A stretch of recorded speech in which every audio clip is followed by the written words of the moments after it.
Welcome back to a new video from Conceptual Biology with Prince, right? So आज यो BSc first year zoology report राइटिङको अन्तिम video हुनेछ जहाँ म तपाईँहरूलाई एमएस वर्ड बेसिक्स कुरा सिकाउनेछु र डेमोन्स्ट्रेट गर्नेछु। सो त्योभन्दा अगाडि एकजनाले मलाई दाइ तपाईँको रिपोर्टको एकचोटि सर र स्क्रोल गरेर देखाइदिनु न भनेर भन्नुभएको थियो। सायद पुरानो भिडियोमा राम्रोसँग देखेन होला, त्यही भएर म तपाईँहरूलाई फर्स्टमा स्क्रोल गरेर देखाउनेछु। तपाईँहरूले स्क्रिनसट लिनु होला। अनि त्यस पछाडि स्क्रिनसट लिइसके पछाडि पुरै स्याम्पल यही फलो नगर्नु होला because it also has got some mistakes. अनि सँगसँगै तपाईँको फर्मेट पनि चेन्ज भएको छ जुन मैले पहिलाको भिडियोमा डिस्कस गरिसकेको छु है त। तपाईँहरूले जुन ब्याच 2077को अगाडिको भिडियोमा तपाईँहरूको डिस्क्रिप्सनमा लिङ्क छ त्यो फर्मेट अनुसारै तपाईँहरूले आफ्नो रिपोर्ट बनाउनु होला। ओके, सो जेनरली मैले तपाईँहरूलाई स्क्रोल गर्दै देखाउनेछु, तपाईँहरूले स्क्रिनसट लिएर राख्न सक्नुहुनेछ। Okay, so list of photos here. यो लिस्ट अफ फोटोज फिगर्सहरू चाहिँ एक्सेप्सनल हो। तपाईँले रिजल्ट्समा यदि तपाईँको फोटोज फिगर्सहरू छ भने मात्र लेख्नु होला, नभई लेख्नु पर्दैन है त। अब्जेक्टिभ्स दुईटाभन्दा बढी नलेख्ने अस्तिको क्लासमा मैले भनिसकेँ।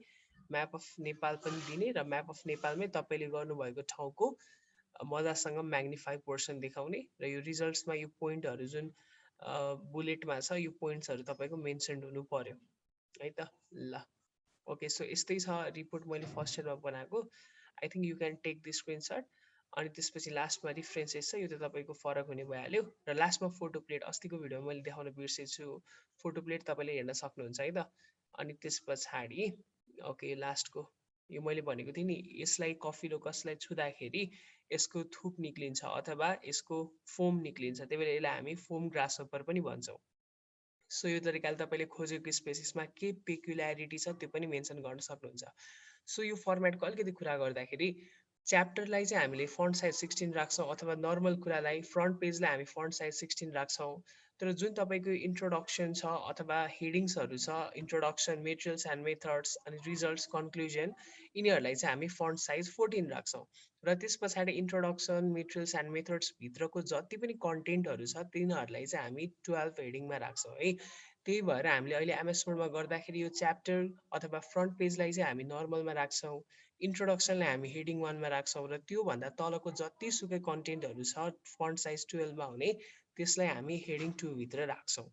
अनि त्यस पछाडि अर्को पोइन्ट टु बी नोटेड के छ भने हाम्रो ल्याङ्ग्वेज इङ्ग्लिस हुनु पर्यो र तपाईँहरूले स्पेलिङ युज गर्दाखेरि कि त युएस इङ्ग्लिस भर्जन युज गर्ने कि त ब्रिटिस इङ्ग्लिस भर्जन युज गर्ने र पेपर एफो साइजमा हुनु पर्यो। धेरैको प्रिन्ट गर्दा पछि समस्या हुनसक्छ किनभने सुरुमै उहाँहरूले चाहिँ एफो साइज पेपर लानुहुन्न, जसले गर्दाखेरि प्रब्लमेटिक हुनसक्छ त्यो कन्डिसन।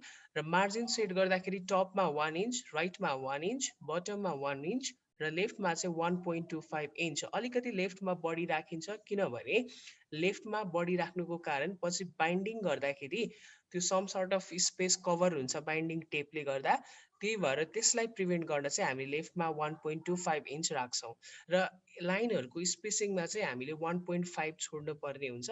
र अगाडिको सुरुको प्रिलिमिनरी पेजेसहरू जति पनि छन् प्रिलिमिनरी पेजेसहरू चाहिँ हामीले रोमन नम्बरको स्मल लेटरले डिनोट गर्नुपर्छ। That means from the first page to तपाईँको टेबल अफ कन्टेन्टसम्म।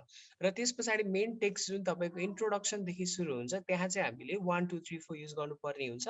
र पेज नम्बर राख्दाखेरि सधैँ सेन्टरमा र अलवेज लास्टतिर अथवा बटममा हुन पर्यो। र हामीले जति पनि टेबल एन्ड फिगर्स युज गर्छौँ, टेबल र फिगर्स युज गरिसके पछाडि तल डिस्क्रिप्सन दिँदाखेरि हामीले फन्ट साइज 10 मा दिने र त्यस पछाडि त्यो एक्सप्लेनेसन गर्दाखेरि तपाईँले डिटेल दिँदाखेरि चाहिँ बोल्ड लेटर युज गर्न पाउनुहुने छैन, इटालिक युज गर्दा पनि भयो नभए नर्मल युज गर्दा पनि भयो। सो यो एडिसनल फिचर्सहरू मैले तपाईँलाई भनेको छु तपाईँको एउटा रिपोर्टमा हुनुपर्ने। अब यही कुरालाई हामी केमा हेर्छौँ त वर्डमा कसरी गर्ने कुरा हेर्छौँ। ओके, सो यो वर्डको इन्टरफेस तपाईँको यस्तो हुन्छ, तपाईँले सिम्पली गएर एमएस वर्ड ओपन गर्न सक्नुहुन्छ। अनि त्यस पछाडि तपाईँले के गर्नुपर्ने भयो भने अब फर्स्टमा तपाईँले गएर आफ्नो फर्स्टमा पेज लेआउटमा गएर तपाईँले आफ्नो सम्पूर्ण कुरा हेर्नुपर्ने हुन्छ, मार्जिन ठिक छ कि छैन भन्ने कुरा हेर्नु पर्यो। सपोज फर्स्टमा त म के चेक गर्छु, साइज चेक गर्छु किनभने मलाई एफओ साइज चाहिएको छ। सो एफओ साइज मैले सेलेक्ट गरिसकेँ। अब म मार्जिनमा जाँदाखेरि तपाईँले यहाँ कहीँ पनि भेट्नुहुन्न तपाईँको त्यो जुन रिक्वायर्ड मार्जिन छ, त्यही भएर मैले के गर्छु भने यहाँ कस्टमाइज मार्जिन गर्छु र कस्टमाइज मार्जिन गएर मैले यहाँ लेफ्टमा मात्र चेन्ज गर्छु, द्याट इज 1.25, ओके 1.25, र मैले के गर्छु ओके गर्छु। सो तपाईँको मार्जिन पनि सेट भयो।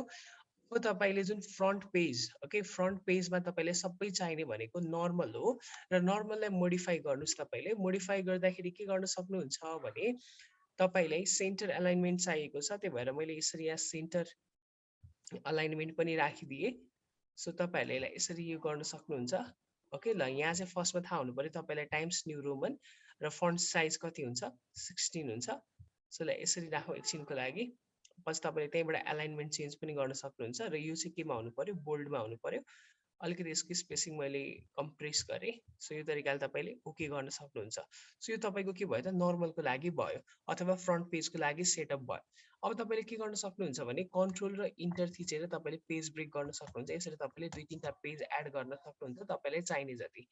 मैले यहाँ 5-6वटा इन्टर गरेँ है त। कन्ट्रोल प्लस इन्टर गरेपछि तपाईँले यो पेजेसहरू पाउन सक्नुहुन्छ, पेज ब्रेक आफै भइहाल्छ। अब यहाँ के गर्नु पर्यो भने हामीले अब हाम्रो मार्जिन पनि बनिसक्यो, पेज लेआउटमा गएर हामीले A4 साइज पेपरमा राखिसक्यौँ र नर्मल पनि बनाइसक्यौँ। अब हामीले जुन च्याप्टर इन्ट्रोडक्सन छ त्यसलाई चाहिँ हामीले केमा राख्ने, हेडिङमा राख्ने। अब हेडिङलाई मोडिफाई गरेर तपाईँहरूले के गर्न सक्नुहुन्छ भने यतापट्टि गएर टाइम्स न्यू रोमन बनाउने, फन्ट साइज 14 ठिक छ, र यो कलर चेन्ज गर्दा तपाईँहरूले ब्ल्याक अटोमेटिक राख्ने, र यसलाई पनि अलिकति कम्प्रेस गरेँ मैले। सो यो तरिकाले कम्प्रेस गरेर राख्न सक्नुहुन्छ। मैले यसलाई ओके गरेँ। अब हेडिङ राख्दाखेरि मैले फर्स्टमा इन्ट्रोडक्सन राखेँ, सपोज मानिलिउँ इन्ट्रोडक्सन, ओके ल। त्यसपछि फेरि मैले अर्को हेडिङ राख्न चाहेँ, जुन हेडिङ 1मै राखौँ। मैले हेडिङ 1मा गएर राख्दाखेरि मैले के गर्छु यसलाई भने सपोज मानिलिउँ मेटेरियल्स राखेँ एकछिनको लागि, रफली मात्र, अलिकति सानो देखिरह होला, तपाईँहरूलाई सबै देखाउनको लागि मात्र हो पेज एकैचोटि। र अर्को मैले मानिलिउँ रिफरेन्सेस राखेँ है त, रिफरेन्सेस, र रिफरेन्सेस राख्दा पनि यसलाई मैले केमा लगेँ, अब हेडिङ 1मा लगेँ। हेडिङ 1मा यसरी कन्टेन्ट्सहरू तपाईँले बनाउँदै जाँदाखेरि तपाईँलाई आफै थाहा पाइहाल्नुहुन्छ तपाईँहरूले। इन्ट्रोडक्सन, मेटेरियल्स र रिफरेन्सेस राखेँ। योभन्दा अगाडि सपोज मानिलिउँ मैले टेबल अफ कन्टेन्ट्स बनाउन खोजिरहेको थिएँ अरे, टेबल अफ कन्टेन्ट्स, ओके। अब टेबल अफ कन्टेन्ट्समा यही कुरा कसरी हाल्ने भन्ने कुरा हो कि टेबल अफ कन्टेन्ट्समा यही कुरा कसरी हाल्ने भन्ने कुरा मैले तपाईँलाई सिकाउन लागेको हो। अब टेबल अफ कन्टेन्ट्स तपाईँहरूले टाइप गरेर गर्न पनि सक्नुहुन्छ, नभए अटोमेटिक गर्न पनि सक्नुहुन्छ कि। जस्तै टेबल अफ कन्टेन्ट्स गइसकेपछि तपाईँले यहाँ तपाईँसँग रिफरेन्समा जाने, रिफरेन्समा गइसकेपछि यहाँ तपाईँले टेबल अफ कन्टेन्ट्स अप्सन देख्नुहुन्छ। टेबल अफ कन्टेन्ट्स अप्सनमा थिचिसके पश्चात तपाईँको यहाँ आउँछ कुन तरिकाले तपाईँले राख्न सक्नुहुन्छ। मलाई चाहिँ यो अटोमेटिक टेबल 2 टाइपको मनपर्छ। तपाईँहरूले चाहिँ यो म्यानुअली आफै पनि राख्न सक्नुहुन्छ। अटोमेटिक राख्नु भयो भने तपाईँले यसरी थिच्ने बित्तिकै तपाईँको कन्टेन्ट्सहरू आफै यसरी आउँछ, यसरी table of contents, introduction, materials, references भनेर। अब यो त कम्प्लिट गरिसकेपछि बनिहाल्छ, तपाईँलाई थाहा छ। एकचोटि म मेरो रिपोर्टमा देखाउँछु कस्तो बन्छ भनेर लास्टमा। तपाईँहरूले त्यही तरिकाको आफै पनि कन्टेन्ट्सहरू बिल्डअप गर्न सक्नुहुन्छ है त। डाइरेक्ट तपाईँहरूले केही पनि गर्नु पर्दैन, आफै अटोमेटिक यसरी तपाईँहरूको कन्टेन्ट्स बस्छ। अगाडि तपाईँहरूले बनाउँदै जाने, टेबल अफ कन्टेन्ट्सलाई चाहिँ खाली छोड्ने, पछि गएर अटोमेटिक यसरी फिलअप हुन्छ। अब अर्को कुरा के छ भने पेजको नम्बर कसरी हाल्ने भन्ने कुरा छ। पेज नम्बर चाहिँ तपाईँहरू सिम्पली गएर यहाँ इन्सर्टमा जाने, इन्सर्टमा गइसके पछाडि यहाँ पेज नम्बर भन्ने अप्सन हुन्छ। पेज नम्बरको अप्सनमा चाहिँ तपाईँले बटम अफ पेज चुज गर्ने र यो प्लेन नम्बर 2 चुज गर्ने। अनि त्यस पछाडि तपाईँलाई चाहिएको अब हेर्नुहोस् त 1 नम्बर यहाँ छ। प्रिलिमिनरीमा हामीलाई चाहिने भनेको त के छ तपाईँको, यसलाई मैले क्लोज गरेँ एकछिनको लागि, अथवा एकछिनको लागि फेरि इन्सर्ट गरौँ। 1 2 3 चाहिने बेला मेन टेक्स्टमा 1 2 3 पेज नम्बर यसरी आइहाल्यो। तर हामीलाई प्रिलिमिनरी अगाडिकोमा चाहिने भनेको त रोमन नम्बरमा हो। त्यही भएर रोमन नम्बरको लागि हामीले पेज नम्बरमा जाने, यसलाई फर्मेट गरिदिने। फर्मेट गर्दाखेरि हामीले यसमा के चुज गर्न मिल्छ, रोमन नम्बर चुज गर्न मिल्छ। स्टार्ट एड गर्दाखेरि तपाईँले सधैँ आई युज गर्न सक्नुहुन्छ, र तपाईँको ओके गरिसकेपछि हेर्नुहोस् त चेन्ज भएर तपाईँको पेज केमा आएको छ त, आईआईमा आएको छ। सो यो तरिकाले तपाईँले सिम्पल आफ्नो रिपोर्टमा चाहिने बेसिक्स कुरा मात्र, एमएस वर्डको बेसिक्स कुरा मात्र मैले भनेको छु तपाईँहरूलाई। जुन तपाईँलाई यो भनेको कुराहरू पहिलेदेखि आउँछ भने ठिक छ, नभए आउँदैन भने तपाईँहरूले यो अनुसारले फलो गरेर बनाउन सक्नुहुन्छ। So thank you so much for today and have a good day, bye by.